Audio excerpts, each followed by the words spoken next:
Now, from the outside in, let's take a look at the structure of a rack-mounted server. We can see the interface, power plug, unplug, and power bit.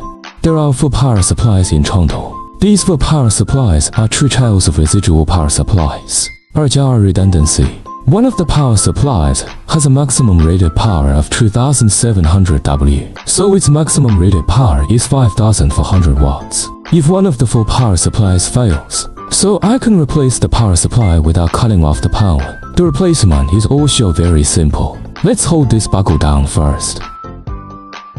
Then there's a handle here that pulls out. This power supply was unplugged. I can see that the brand of this power supply is Great Wall. This is the golden finger of the power supply, which is used to power accessories. Okay, let's go ahead and plug it in. Isn't it very simple? But this power supply is very noisy. This one uses small fan spins super fast. And here is interface 1234. It has 4 network interfaces, then an IPMI control port, COM port, and then there are 2 USB ports, VGA, interface. That's its archer structure. Let's also introduce the positive details. The front of case. We are a fully rack-mounted server. Positive 1, 2, 3, 4, 5, 6, 7, 8, 9, 10, 11, 12. There are 12x 3.5-inch hard drive bays compatible with 2.5-inch drives. It is also easy hot swap, and these are the locks for mounting it to the rack. Here is the power button and the control button of the fan. Then we also have 1 VGA port here, plus 2 USB ports for front panel maintenance. This is the external structure of the whole machine. This place is its wind tunnel into the wind chamber. Of course, the following is also the trend of entering the wind warehouse. It's wind that runs through the wind. The cross-flow fan is right here. It depends on the internal structure. We have to open the case. There's a buckle here, just like my trunk floor mount. Press it down. It bounces, then pull it out. Hi, you can open it. In this way, the chassis lid of the server has been opened. Let's look at the internal structure. I have removed this screw in advance, then take it off. Okay, so you can see the internal structure at a glance. We break it down into 4 parts. First, graphics card slot. There are a total of 11 PCIe 5.0 slots on the left. Then this is the line connected in series. This is the main board. The main board, we're going to open this CPU hood. After opening, this is the base of the 2 CPUs. Add the memory slots corresponding to the 2 CPUs. And this part here is the suspended fan. The duct fans for this server. Pull it up. Open. Pull up. It's a duct fan. And these are 10 centimeters ones too in total. The air volume of this cross-flow fan is particularly large. The number of revolutions is also very high. There are 4 sets of 8 fans in total. Let's put it back together. On the far right, this is actually the hard drive bay, along with the air deflector. So it has this structure divided into 4 parts. The analysis is complete. It looks like a rack server. Well, it's not really that big a deal. Very simple. Then let's first install the 2 CPUs. Okay, let's note all the tools we use. We must take sufficient precautions against static electricity and debris. Make sure not to leave any debris on the tools. Then leave it inside. And that's toxic. We first open the CPU cover for it, including when you explain similar video content.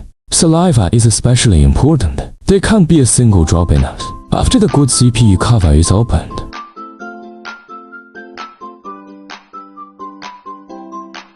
take it down. Let's check the socket for the first CPU. Check if there are any contacts, stains, oil residue, saliva, or moisture. Then is the upper bracket normal? It seems to be put in like this. Put it in. Well, after the card is in place, then press down. Then press the lever down again. Install the screws and tighten them. Okay, load the second card again.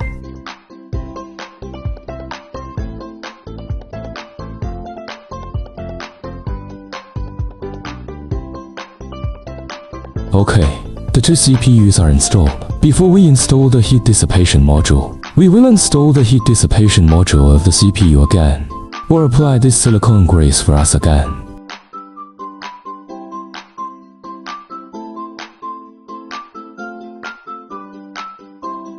This cooling module is actually this big. Copper pipe 5 heat pipes are isothermal. Then a base with a copper bottom touching. This module isn't large enough in terms of scale. I'll check the wind volume to collect it. This air volume scale is definitely enough.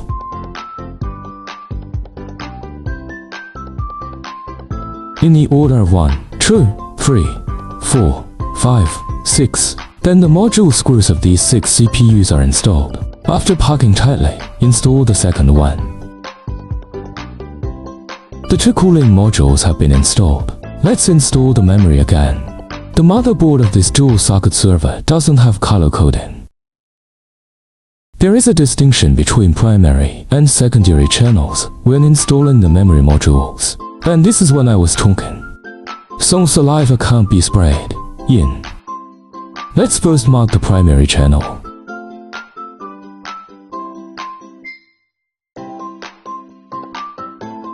Open the latches. Each CPU, for a single socket CPU, will install 6 memory modules. And there's still some space reserved for upgrades down the line.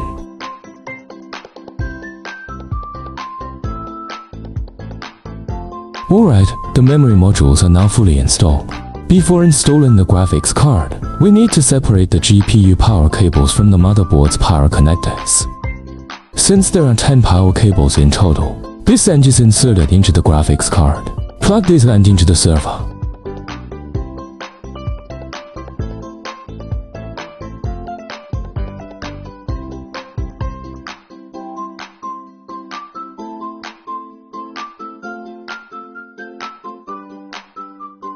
Okay, let's install the power cord first. Plug the graphics cards in one by one.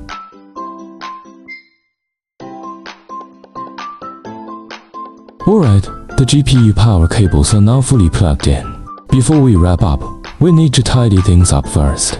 Next, install and secure the screws. Install the CPU deflector properly. And install the hard drive.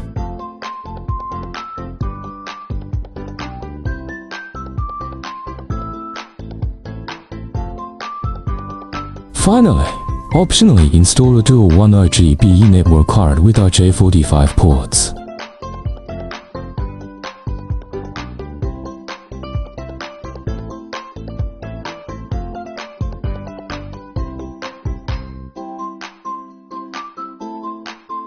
Alright, the network card is all installed. Finally, secure this crossbar in place. Tighten the screws securely. Alright, that's all done.